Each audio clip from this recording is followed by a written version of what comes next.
کیا آپ کے گھر میں بھی بے برکتی ہے؟ رزق آتا ہے مگر ٹکتا نہیں؟ تو صرف چند منٹ نکالیے، آج ہم قرآن و حدیث کی روشنی میں گھر کی بے برکتی کے 5 بڑی وجوہات جانیں گے۔ السلام علیکم ورحمۃ اللہ وبرکاتہ۔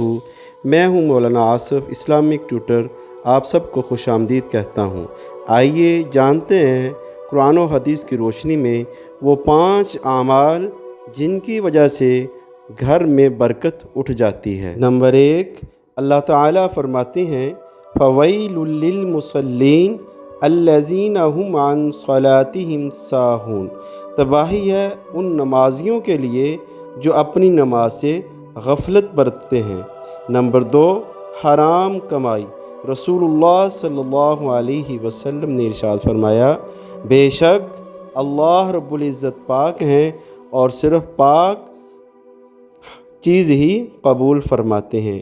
نمبر 3، رسول اللہ صلی اللہ علیہ وسلم نے ارشاد فرمایا، لا يدخل الجنت قاطع، رشتہ داری توڑنے والا جنت میں داخل نہیں ہوگا۔ نمبر 4، گناہوں کی کثرت۔ اللہ تعالیٰ فرماتے ہیں وَمَا أَصَابَكُم مِّن مُّصِيبَةٍ فَبِمَا كَسَبَتْ أَيْدِيكُمْ۔ تم پر جو مصیبت آتی ہے وہ تمہارے اپنے اعمال کی وجہ سے ہوتی ہے۔ اللہ کے ذکر سے غفلت۔ نمبر 5، اللہ تعالیٰ فرماتے ہیں وَمَنْ أَعْرَضَ عَنْ ذِكْرِي فَإِنَّ لَهُ مَعِيشَةً ضَنْكًا۔ اور جو میرے ذکر سے منہ موڑے گا اس کے لیے تنگ زندگی ہوگی، اس کا رزق تنگ کر دیا جائے گا۔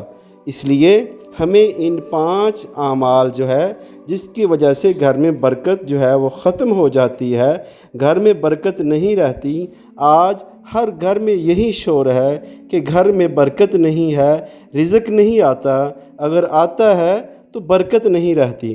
اس لیے ہمیں ان جو ہے 5 وجوہات سے بچنا چاہیے، نماز کی پابندی کرنی چاہیے، ہمیں حلال کی کمائی جو ہے اللہ سے مانگیں، حلال کا رزق مانگیں، کم کھا لیں لیکن حلال کا ہو، رشتہ داروں سے قطع تعلق نہ کریں، محبت کے ساتھ ان کے ساتھ رہیں، اور گناہ جو ہے گناہ چھوٹا ہو یا بڑا، گناہ ہی ہوتا ہے، اس لیے ہمیں سب گناہوں سے بچنا چاہیے، اور ہر وقت اللہ کے ذکر کے ساتھ ہماری زبان جو ہے وہ تر رہنی چاہیے۔